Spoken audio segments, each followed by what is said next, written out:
Hello mga kaunanay, ako'y nandito na naman at nagtutupi sa aking mga kadamitan. Oo, nakita nyo naman, halatang wala pa akong ligong isang linggo na.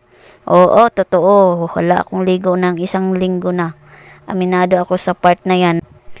Ano naman sa inyo na kung wala akong ligo ng isang buong linggo? Kasama ba kita para problemahin mo pati pagliligo ko? Kasi sinasabi ng iba ako lang daw ay nakahilihata lang dito sa bahay at walang ginagawa. Sa tingin nyo ba kung ganun ang ginagawa ko, mabubuhay kaya ang mga anak ko? Mas uunahin ko pang mga anak ko kaysa sa sarili ko. Ganun ako mga kaunanay. Sa madaling salita, ako nagtitipid ng tubig dito sa amin dahil pahirapan ang tubig dito sa amin. Kaysa naman doon ako maliligo sa balon. Oo nga, maraming pagliliguan dito mga balon. Pero ayaw ko dahil may mga anak nga akong inaalagaan at ayaw ko baka mamaya mahulog pa yan sa balon.